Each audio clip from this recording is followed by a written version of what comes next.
রাত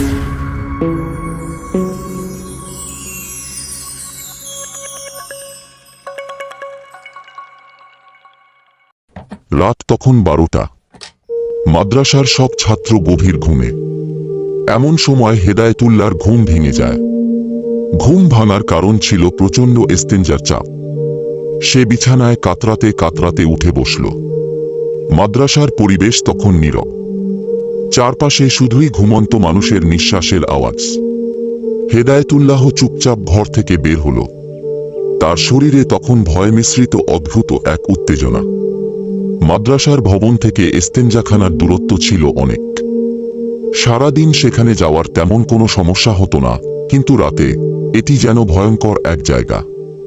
এত গভীর রাতে কেউ একা সেখানে যাওয়ার সাহস পেত না। হেদায়েতুল্লাহ তার ভয়ের সাথে লড়াই করে ভবনের বাইরে পা রাখল। রাতের আকাশ ছিল মেঘাচ্ছন্ন। চারপাশে ছিল ঘুটঘুটে অন্ধকার। দূর থেকে ঝিঁঝি পোকার ডাক শোনা যাচ্ছিল। সেই ডাক যেন আরো বেশি অস্বস্তিকর করে তুলছিল পরিবেশকে। ইস্তেঞ্জাখানার পথে যেতে যেতে সে অনুভব করল তার পায়ের শব্দ যেন চারপাশে প্রতিধ্বনিত হচ্ছে। প্রতিটি পদক্ষেপ তাকে আরো বেশি ভয়ের মধ্যে ডুবিয়ে দিচ্ছিল। হঠাৎ তার মনে হলো কেউ একজন তার পেছনে হাঁটছে। সে প্রথমে এড়িয়ে যাওয়ার চেষ্টা করল। ভাবল হয়তো তার মনের ভুল। কিন্তু সেই অনুভূতি আরো জোরালো হতে লাগল। পায়ের শব্দ যেন তার চেয়েও ভারী হয়ে উঠল। সে আর নিজেকে থামিয়ে রাখতে পারল না। ধীরে ধীরে পেছনে ফিরে তাকাতেই তার চোখে পড়ে এক অদ্ভুত দৃশ্য। অন্ধকারে এক কালো ছায়ার মতো কিছু একটা দাঁড়িয়ে আছে। সেই ছায়া যেন স্থির নয়, ধোঁয়ার মতো নড়াচড়া করছে। হেদায়েতুল্লাহর সারা শরীর শীতল হয়ে গেল। গায়ে কাঁটা দিয়ে উঠল। তার কণ্ঠ থেকে কোনো শব্দ বের হচ্ছিল না। পা যেন পাথরের মতো ভারী হয়ে গেছে। সে চেষ্টা করল দৌড়ানোর জন্য, কিন্তু পা একটুও নড়ছিল না। মনে হচ্ছিল সে কোনো এক অদৃশ্য শক্তির দ্বারা আটকে আছে। ছায়াটি ধীরে ধীরে তার দিকে এগিয়ে আসতে লাগল। হেদায়েতুল্লাহর মনে হলো সে চিৎকার করতে চায়, কিন্তু তার বলা যেন বন্ধ হয়ে গেছে। অবশেষে সেই কালো ছায়া একদম তার কাছে এসে থেমে গেল। তারপর যা ঘটল তা ছিল একেবারে অপ্রত্যাশিত। ছায়াটি তার চোখের সামনে একটি বিকৃত মুখে রূপ নিল। সেই মুখ থেকে যেন এক ধরনের কর্কশ আওয়াজ বের হচ্ছিল।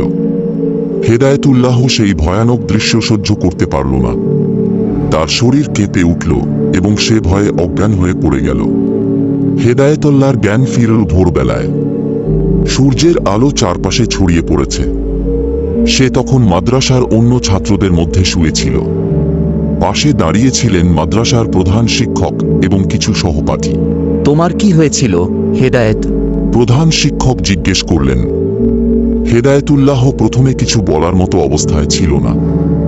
ধীরে ধীরে সে সব কিছু স্মরণ করতে শুরু করল। কালো ছায়া, বিকৃত মুখ এবং সেই ভয়ানক মুহূর্ত তার মনে স্পষ্ট হয়ে উঠল। সে শিক্ষককে সবকিছু খুলে বলল। সবাই হতবাক হয়ে শুনল তার কথা। কেউ কেউ ভাবল হয়তো এটি তার কল্পনা। আবার কেউ বলল হয়তো এটি জিনের কাজ। এরপর থেকে হেদায়েতুল্লাহ আর কখনো রাতে একা ইস্তেঞ্জাখানার দিকে যায়নি। সে বুঝতে পেরেছিল এমন কিছু ঘটনা আছে যা মানুষের বোধগম্যতার বাইরে। সে নিজেকে শান্ত রাখতে কুরআন তেলাওয়াত শুরু করল এবং মাদ্রাসার পরিবেশে আরো বেশি মনোযোগী হয়ে উঠল। হেদায়েতের সেই রাতের অভিজ্ঞতা আজও মাদ্রাসার ছাত্রদের মাঝে রহস্য হয়ে রয়ে গেছে। কেউ এটিকে ভয়ঙ্কর ঘটনা বলে মনে করে, আবার কেউ এটিকে এক ধরনের শিক্ষা হিসেবে দেখে। তবে হেদায়েতুল্লাহ জানে সেই রাতে যা ঘটেছিল তা সে কোনোদিন ভুলতে পারবে না।